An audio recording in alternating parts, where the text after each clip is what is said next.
5, 4, 3, 2, 1.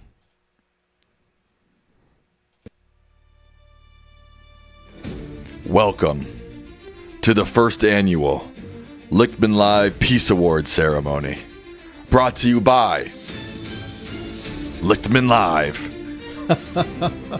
Tonight, we have this glorious peace medal. Peace medal.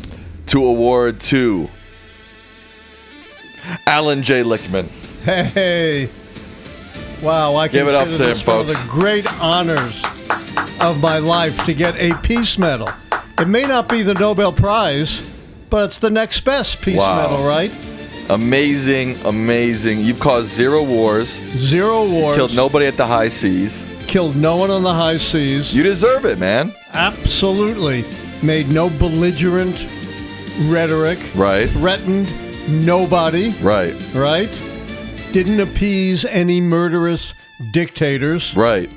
Certainly, all of that would qualify me for the Nobel Prize. No, not the Nobel Prize. No. The next best. This is just as good. It's the Lichtman Live Peace Prize, right. Okay? And let me tell you how that compares to the FIFA Peace Prize, right? Oh, yes. Let me let me intro that topic for real. How about that, Dad? How does that sound? I'm going to do a comparison here. Okay. So, if you haven't been following, folks, FIFA, the soccer organization, awarded Donald Trump, the president of FIFA, awarded Donald Trump a peace prize from FIFA, the first annual, which they just seemingly made up. But now the president is under fire after awarding Donald Trump and the organization's first ever peace prize. Because an advocacy group says it violates FIFA's rules on political neutrality. Very interesting turn of events here, Dad. Absolutely.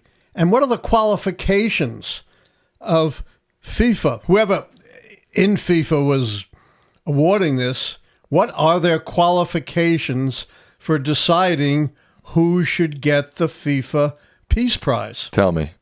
None. Oh. They're a sports outfit, right? Right. Whereas Lichtman Live constantly deals with issues of war and peace, do we not? We talk about it a lot, yeah. We talk about it all the time. And we talk about the ways in which peace and prosperity can be promoted around the world. Does FIFA do that? Not that I know of. Not that anyone knows about. Moreover, have we ever been charged with corruption? Not I. We're way too poor to be charged with corruption. What about FIFA? I think they're pretty corrupt last time I checked. Yeah, I mean, we're not in a position to judge, but certainly if you follow the media coverage of FIFA, there are some pretty significant allegations of corruption. They are generally considered one of the more corrupt organizations. And that is right up Trump's alley, is it not? It is, Dad. He has pardoned some of the worst swindlers, the most corrupt persons that have been convicted of crimes in recent years. Moreover, he's killing these poor schmoes on these boats, right? Claiming, they're involved in gangs and cartels that are sending drugs to the United States. What proof is there that any of the people that they killed, more than 80 of them, were members of cartels or drug gangs? Last I heard, the boat on the double tap strike was heading to Suriname in South America. It wasn't even heading towards America. And they have absolutely no proof that any of these people were part of a vicious drug gang or a major cartel. Whereas Trump pardoned some of the most notorious drug dealers in modern history, headed by former President Hernandez of Guatemala, who was convicted of smuggling innumerable tons, hundreds of tons, Sam, tons, not pounds, of cocaine into the United States, as well as deadly weapons into the United States. Did he get a light sentence?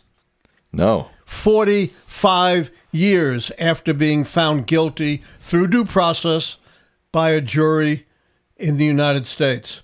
What jury convicted the 80 some odd people he killed on the high seas? I don't know. None. What due process was engaged in with respect to those people on the high seas?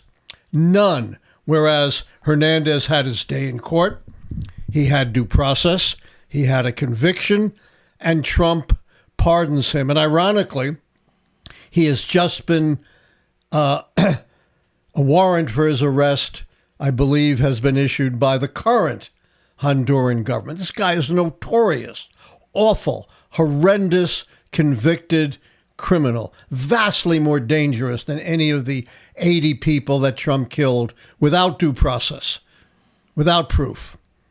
And according to a Washington Post report, Sam, he has pardoned some 100, not 10, not 20, about 100 persons involved in drug dealing, including the founder, as I understand it, of the notorious Silk Road. You know what that is?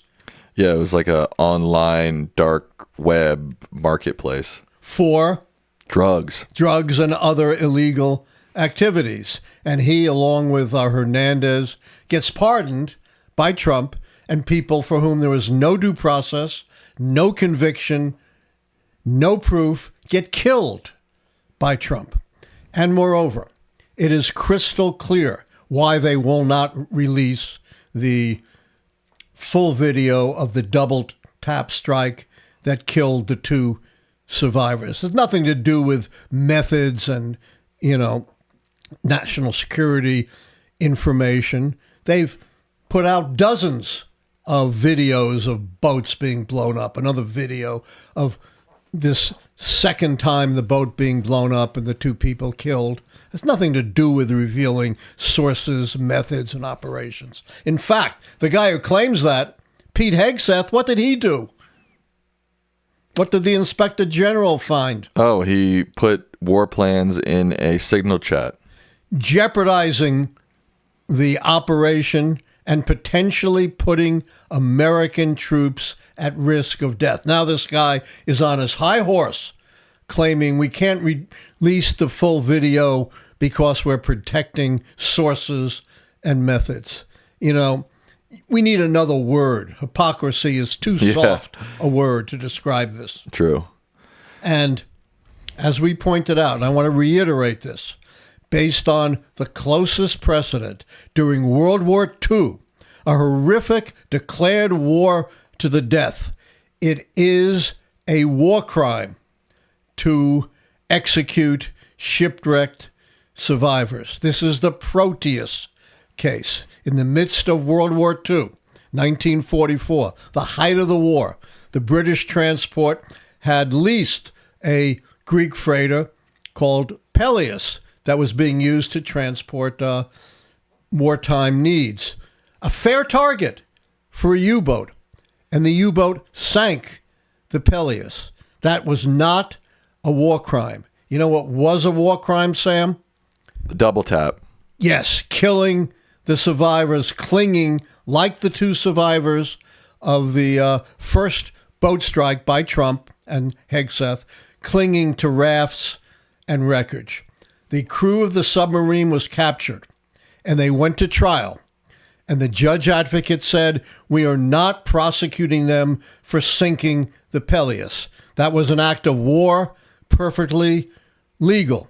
We are prosecuting them for executing the survivors. And the judge advocate, the judge in charge of this, issued a lengthy opinion in which he said, yes, I understand sometimes it may be difficult to distinguish a legal from an illegal order. But that's not the case here.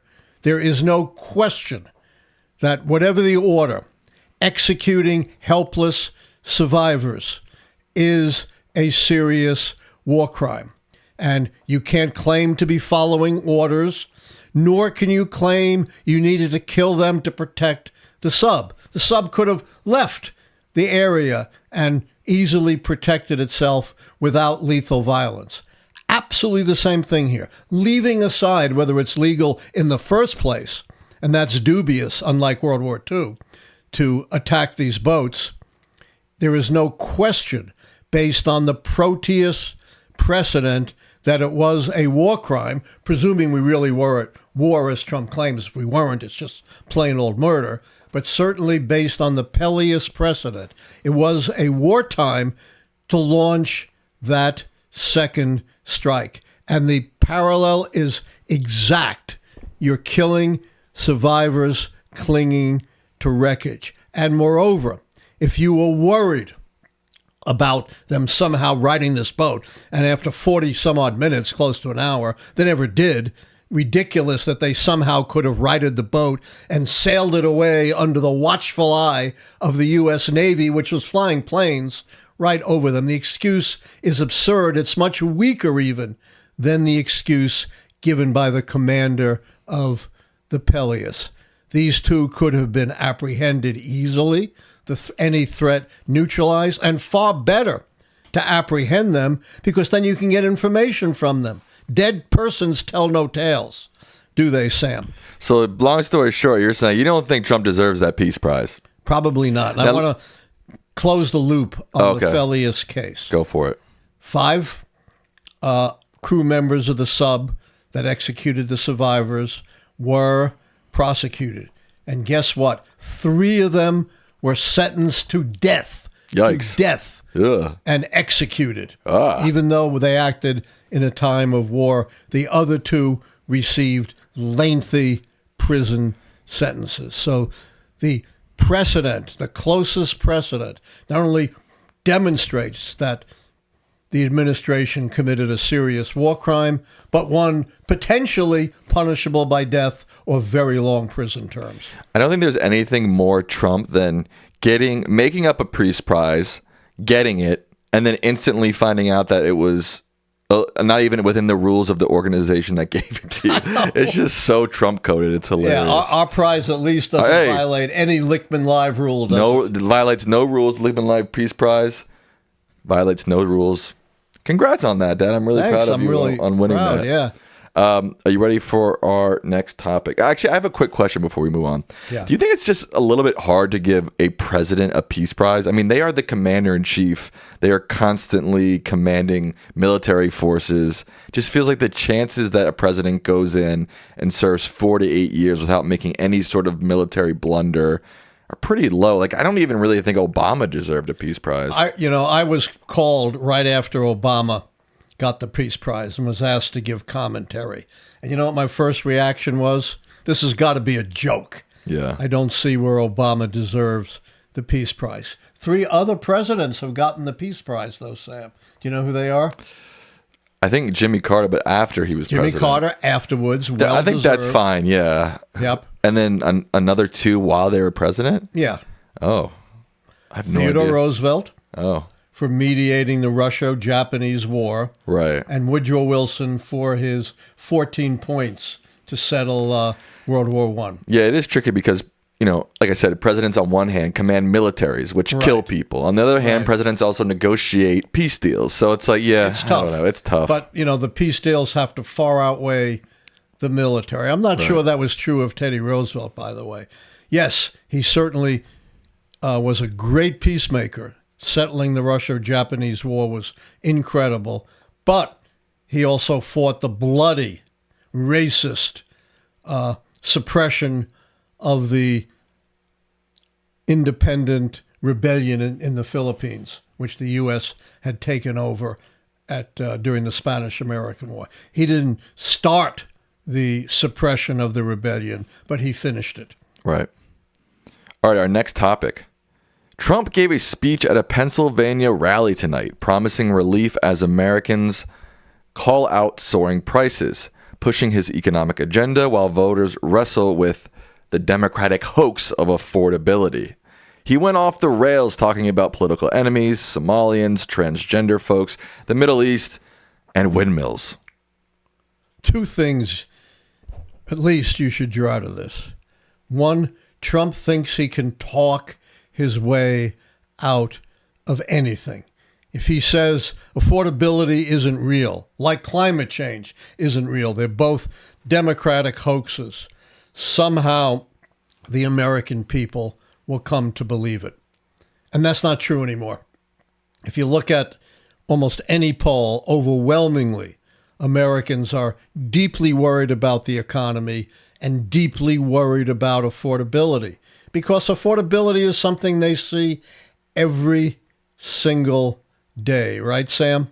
Oh, yeah. I mean, you can't really lie to people when they're just going to the grocery store and they see the prices of their grocery Or they're bills. getting their utility bills or their health insurance bills. And I think that was a major mistake by the Biden administration, too. They tried to kind of explain their way out of it. And it's like, look, people are going to the grocery store. They see the price of beef. They see the price of eggs. I never understood why politicians tried to do such thing. But that's not the only thing you could draw out of this. Second thing is Trump has no discipline. Of course not. We've known that for a long time. Right, but this was particularly egregious. I don't know. He's been doing these off-the-rail rant speeches. Yeah, but this was supposed to be the signature speech of his second term, addressing the number one issue affecting the American people. And he couldn't even stick to it, even for a few minutes. I don't know. I'm not surprised. He had to go off the rails on his favorite topics, the so-called garbage Somalis. He always does that. He always goes off the rails. This was supposed to be different. No, I this bet. was billed. He was really going to focus on the economy. No, and he had to. I've heard this 1,000 times. Oh, Trump was supposed to give this very serious speech and he went off the rails. Yeah, no, dude. He does that every time. I'm not surprised, but it's not something we should just gloss over. Okay. It's really critical to point this out. Okay. He can't, and he's supposed to be a populist, right? Well, we all know that's a joke, it's supposed right? to be in the interests of ordinary Americans, and it's just the opposite. Do you have something on what's going on with the Supreme Court with the lifting of the cap on funding? Yes, we'll talk about that later in depth. But yeah, because that's another example of how Trump not only isn't a populist, but is an anti-populist. Right. Is against everything that the populists are for and is for everything that the populists were against. Absolutely. Dad, we've got some breaking news here on Lichtman Live this evening. Wow. Democrat Elaine Higgins, or Elaine, I'm not sure how you pronounce it, or Eileen, I think. Let me start that again. Breaking news here on Lichtman Live tonight. Democrat Eileen Higgins will win the Miami mayoral race, ending nearly 30 years of GOP control and signaling a possible urban backlash ahead of 2026. Yeah, this is big news. I mean, I understand that everyone might be concerned with Miami, but it's another one of those bellwether elections, like the two public service elections, which were statewide elections in Georgia, which Democrats haven't won in decades, and they won both of them handily. Not only did it's a nonpartisan officially, but everyone knows who the Republican and who the Democrats are. They openly campaign that way. Not only did she win, do you know what margin she won by, Sam?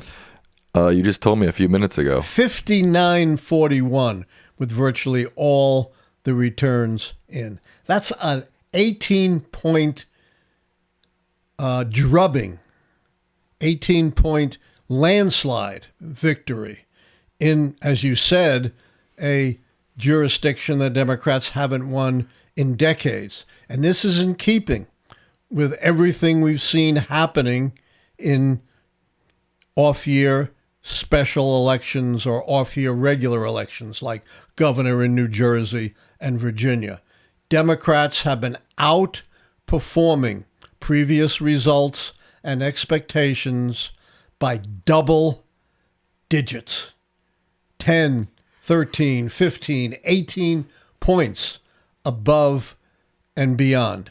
Now, you can't draw a direct parallel between off-year elections, whether special or regular, and the 2026 midterm. But this has got to absolutely frighten Republicans. Combine that with the fact getting too excited about this. Seriously. That Donald Trump cannot credibly address the main concerns of Americans, and that we have the worst do-nothing Congress probably in the history of the country, at least arguably, if not the worst, one of the worst absolute do-nothing Congresses. Even though Republicans control both the House and the Senate, they passed only one in almost a year, major piece of legislation, the bitterly unpopular so-called big beautiful bill, I call it the big ugly bill, that tilts heavily in favor of the very rich at the expense of those who depend upon things like Medicaid, food stamp budgets, and other forms of assistance. Even Republicans have been in revolt. Even Republicans have been complaining about the leadership of the absolutely feckless, clueless Trump toady Speaker Mike Johnson, one of the most unpopular speakers, even within his own party, that we've ever seen. Quite a few Republicans have said, if we had the vote today, guess what? We would not vote for Mike Johnson because he has been such a disaster. So where is the comeback going to come? How is Republicans going to make a comeback in 2026? They're depending on one thing, Sam: cheating. This mid-term, mid-census, mid-decade redistricting started by Donald Trump to try to rig the districts to favor Republicans. Worse yet, to rig the districts to rob the voters of the choice, to have the line drawers decide the election rather than the voters. That's the one thing that they're counting on, that they'll rig enough districts to make it hard for the Democrats to take over the House. And I don't think that's going to work. Oh, gotta get him his soda, folks. We got the soda break. Soda break. Oh, no. Thank you. Diet I'm ready. Dr. Pepper tonight. The Supreme Court is set to review major campaign finance rules and could strike down limits on how much parties can spend with their candidates, opening the door to unlimited coordinated spending. This could not be more emblematic of the critique that we have been expressing since Lichtman Live started almost 3 years ago, that Trump is not a populist. The populists were a late 19th century movement dedicated to helping ordinary workers and ordinary farmers. They favored things like aid to agriculture, postal savings bank, women's suffrage, progressive income tax, controls over the big corporations. Exactly the opposite of what Trump has championed both in his first and second term. And this attempt, which is being pushed by Trump's allies to open the floodgates to unlimited donations, making the very rich even more in control of our politics than they already are. The exact opposite of what the populists were all about and what populism really represents. You know, Trump talks about, we're against the elites. Well, no one is more elite than billionaires like Donald Trump and his allies, who exercise far too much control over our politics, and they're pushing for yet more control by the very rich. They are shrinking, both through this gerrymandering war and through opening the floodgates of campaign contributions. They are shrinking should be the basis of our democracy, and that is ordinary Americans deciding the future of their country. It's getting scary. It feels like we're just seeing more and more moves to like a total oligarchy. You know, we've got now this coming up. We've already had Citizen United for now, 2 decades? Yes. We've got more. seven massive companies controlling basically the entire S&P 500. We've got, these pseudo celebrity billionaires controlling discourse and controlling, and big corporations controlling it too. Absolutely. And now we're seeing, a conglomeration of media companies. It just feels like like you said, not only not is he not a populist, it feels like he's helping our country slip deeper and deeper into a total and complete oligarchy. It's, no question. It's getting scary. I don't know. Why he admires, Vladimir Putin and Viktor Orban, because that's what they've done in their countries. Yeah, it's really frightening, especially as a young person looking to the future. It just feels like, as an average American, it feels like I have less and less control over my future, and my future is going to be controlled by, Alphabet and Meta and Skydance and Elon Musk, and it just, I don't know, it's giving me a bad feeling in my stomach. It should. When I was a kid, I read a lot of science fiction, and one of the themes of the books I read, this is way back, 50, 60 years ago, 60 years ago and more. One of the big themes back then was the scary idea that as corporate America consolidated, that total control over the country and eventually over the world would be lodged in one super corporation. Of course, when I read it back then, I said, yeah, very interesting science fiction.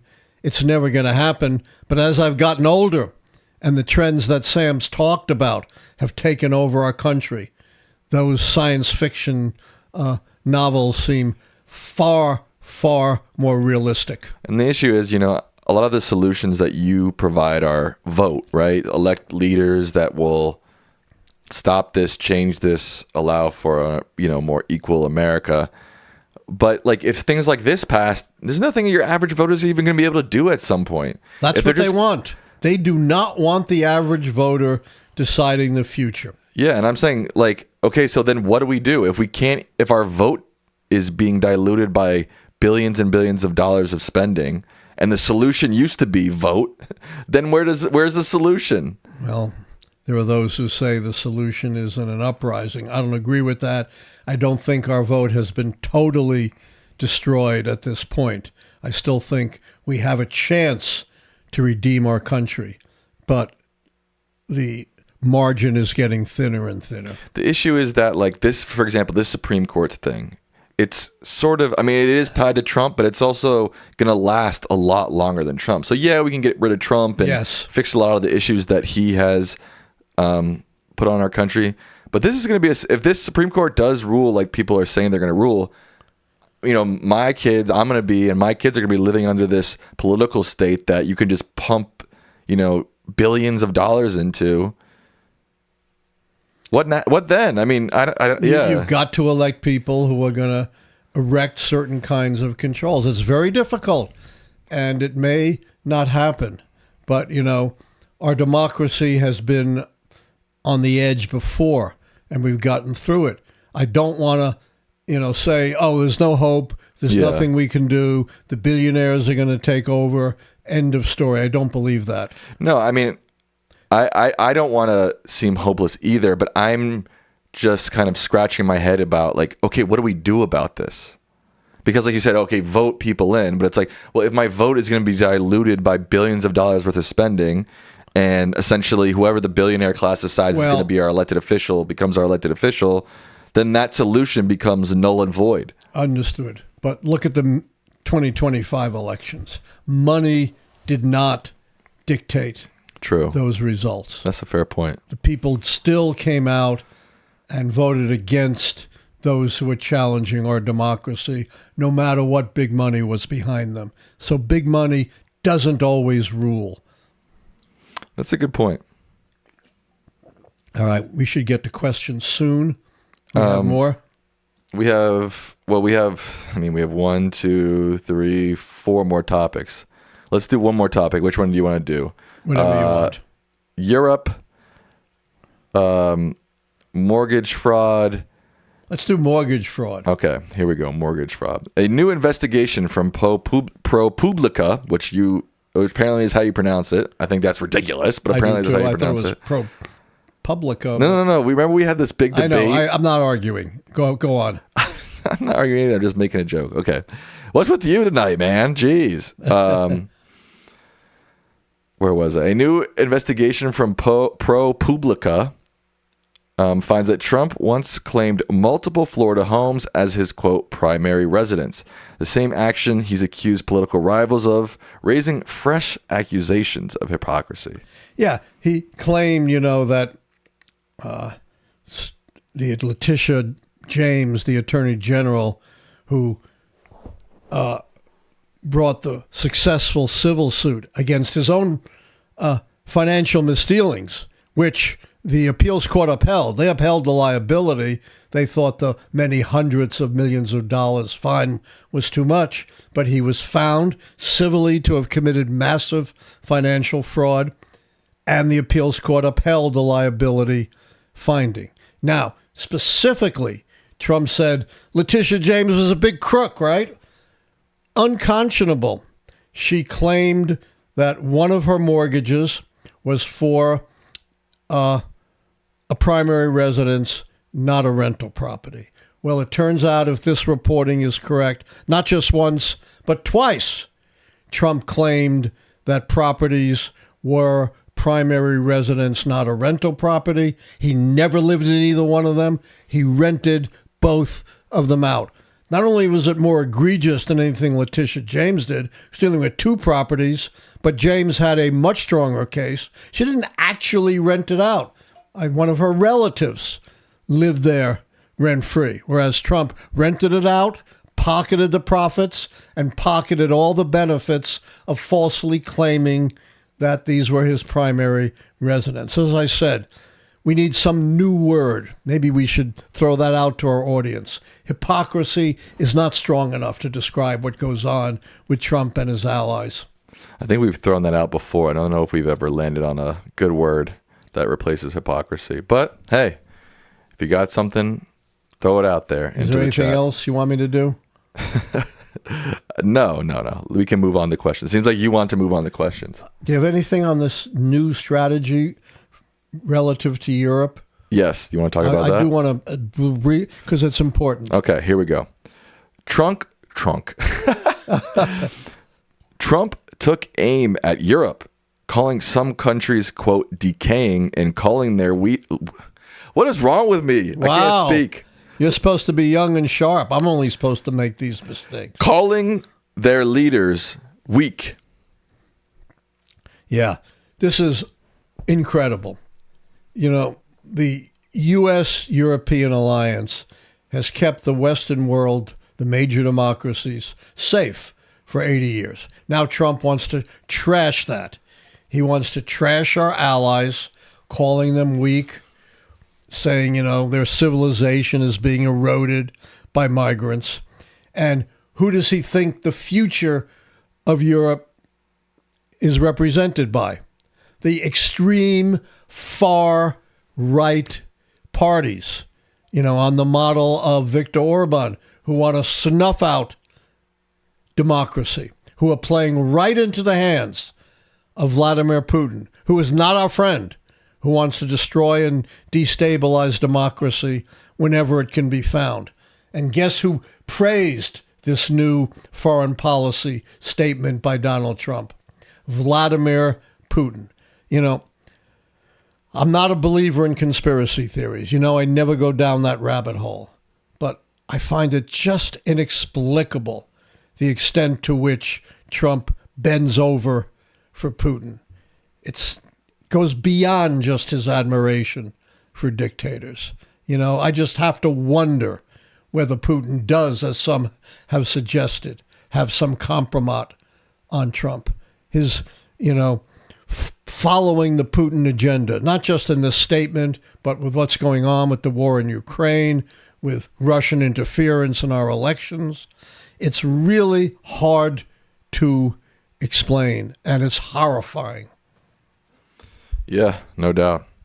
All right, with that, we will move on to some of our member questions and some of our donation questions. I want to give a quick shout out to John Rogers, who donated $50. They said, I just want to let you know that I've gained more useful knowledge from this show than from all other commentators I've listened to combined. Wow. Thank you and happy holidays to everybody. The Peace Prize, huh? No wonder you won the Peace Prize. This is a 100 Canadian dollar donation Wow, from that's a lot of money. It's like $80 or something. the Woos Canada. They say, greetings from Toronto. Thanks. I love Toronto. I like Toronto too. Thanks for doing the show and being a voice of reason. We try. Thank you to both of you. If you'd like a question presented to this guy, to get in line for that, we take donations or we take member questions. Don't forget to like the stream. We've got almost 800 people watching, but only 300 likes. Liking the stream seems to really help a lot. When we push likes live, the streams do better. If you're not subscribed, hit that subscribe button right now and turn on that notification bell so you know when we're live. Our subscribers have gone from 172,000 at the time of the 2024 election to 176,000. We thought we might go down after the election. In fact, we've gone up by 4,000 subscribers. That's why you won the Peace Prize. That's one of the reasons I won the Peace Prize. We can make up any reason why you won the Peace Prize. It's our prize, right? Yeah, everything we make up is better than anything FIFA has. All right, here is a $50 donation from Coach T International. They ask, if Vance is sworn in at any minute, I'm seeing a Ford 2 since the Epstein scandal being a stain, despite him not being involved, with difficulties involving foreign policy, economy, ICE, social unrest, and possible in-party fighting could spell doom. It could. But, what have I said at this point about trying to call the keys? Too soon. Way too soon. The next election is 3 years away. There's so much is going to happen in those 3 years, including the midterms, which can turn a key one way or the other. But it's a very smart and shrewd analysis. But obviously, I'm not willing to commit to anything right now. Right. $10 donation from our good friend Philip H. Oh, he's one of our very good friends. Yes, they say, I feel the way Sam does. Even if Dems win, what confidence do we have they'll come in and fix the entire system? Remember Obama? Democrats seem to prefer slow change. We need something new, someone or something that will fight. Couldn't agree more. As I said, I'm not a big Bernie Sanders fan, but he is one of the few Democrats who is out there and fighting. My hero right now, you know who she is? Your hero right now? Yeah, on the Democrats who's really fighting. The woman, come on. AOC? AOC. Oh. She is really the future of the Democratic Party. But I'm beginning to see, and I don't want to overstate it, but I am beginning to see, with AOC, Sanders, and Gavin Newsom, by the way, Cory Booker, Jasmine Crockett, and others, Democrats starting to do something they haven't done in a long time, and that is show a real spine. This is a question from member Marzum. They say, Bondi spars over Epstein, but stays silent on Comey. What do you think about her tense hearing? I didn't actually see the hearing, and I think the 30 days is about up, and we've not gotten the release of the Epstein material. Oh, yeah. When is that? Will. You can check that. She did successfully petition to get the Maxwell grand jury material released. Irrelevant as far as I understand it. It's not going to have any mention of any of these innumerable third parties who might have knowledge or even be involved in Epstein's sex trafficking, including Donald Trump. He's not going to be in that particular set of material, but he may be in a lot of other material that they're not releasing. How close we are to the 30 days? The deadline is December 19th, so 10 days away. 10 days away. So we'll see. This is from Mick Klooper. They say, Professor, as of right now, 4 Senate Republicans have announced they won't seek re-election in 26, and 23 House Republicans have announced the same. GOP majorities are currently slim. Do you think there's a chance these seats will flip? Thank you for all you do. I'm not aware of that many seats becoming vacant, but, check the Cook Political Report. I'm not someone who follows every individual Senate and House elections, but I do know that there are a large number, an unusual number of defections. And even if Democrats don't come anywhere near matching the enormous margins they racked up in 2025, those vacant seats, as well as seats held by incumbents in swing districts, are very much in play. I think the odds are overwhelming that the Democrats will take back the House. And whereas 6 months ago, we would have thought no chance to take back the Senate, zero, now there does seem to be at least a reasonable outside chance for the Democrats to retake the Senate. But I'm not making predictions either way. If J.D. Vance refuses to certify the 2028 election, what would constitutionally happen? There is a new law to deal with that. And the new law would require someone to step in, say the president pro tem of the Senate, to certify the results. There is, in fact, some precedent for someone other than the vice president certifying the results. J.D. Vance could not unilaterally stop the peaceful transfer of power. He might try. I wouldn't put it past him. Right. That guy's a slime ball, dude. Big time slime ball. Big time. This is from our good friend Diane Kastner. They say, I heard that Trump's obsession with Venezuela has nothing to do with drugs or oil, but with a certain rare earth mineral. Do you know anything about this? I have heard about that. Again, I don't think he cares one whit about drugs, or he wouldn't pardon some of the most notorious drug dealers of our time. But I do think he is concerned with the oil, and no question of the rare earth minerals as well. I don't know how much Venezuela has to offer. They do have the largest oil reserves in the world and do have at least some rare earth minerals. Remember what we say when you want to understand Trump. What do you follow? That's what I was going to say. I don't, whether it's about oil or earth minerals, you know what it's about? Money. Trump and by the way, that foreign policy statement, that he issued that trashes Europe, supports far-right parties, also suggests that American foreign policy is not going to be based on democracy or safety, but based upon money for Trump and his wealthy friends, like everything else.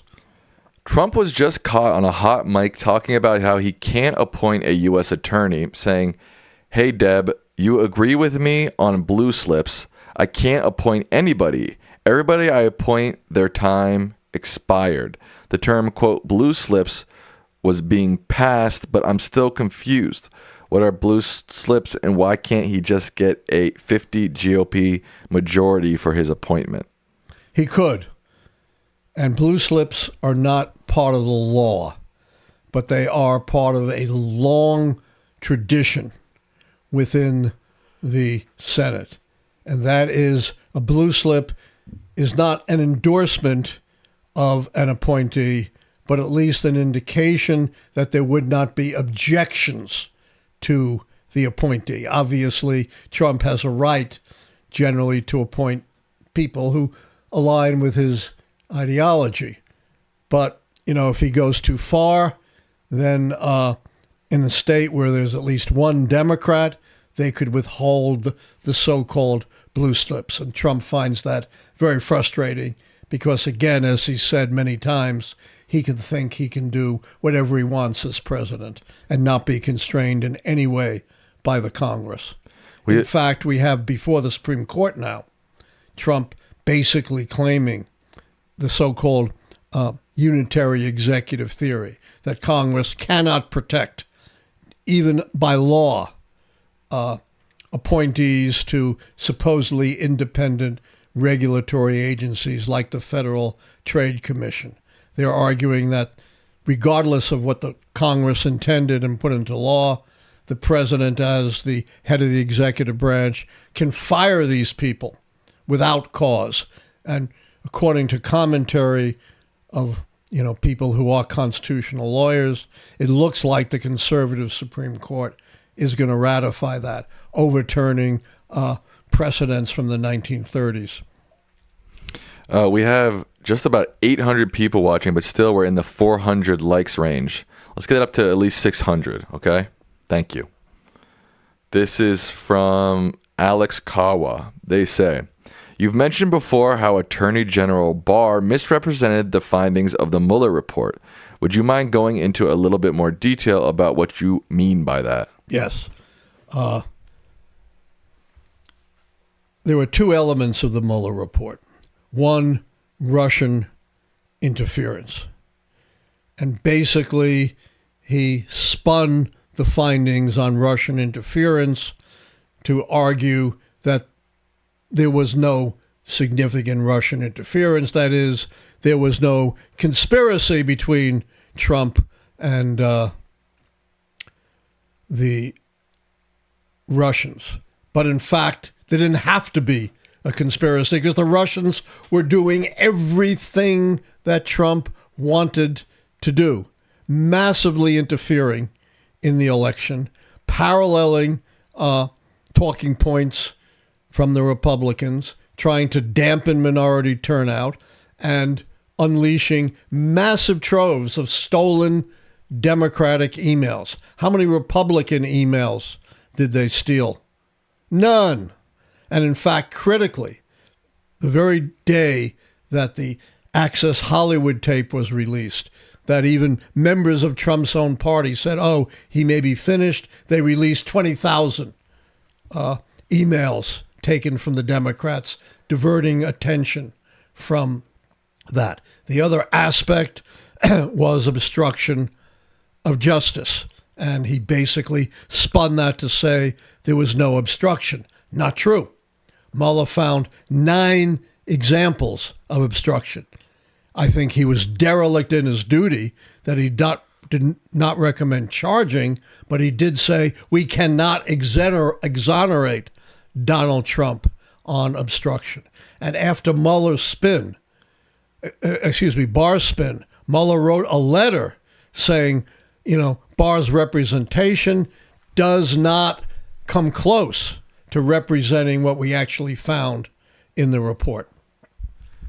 This is from Patrick Murray. They want our thoughts on the 3 upcoming Supreme Court rulings for 2026. We already talked about, actually the 3 that they're talking about, we haven't talked anything about. Trump's FTC ruling, Trump's tariffs, and birthright citizenship. They say if all 3 pass in Trump's favor, is the Supreme Court officially kaput? Well, we already talked about the FTC. Did we? Yes. Remember we said the firing of the FTC commissioner. I don't remember talking about that. And can you get back to that question? Oh, sorry. Yes. It's right here. Yeah.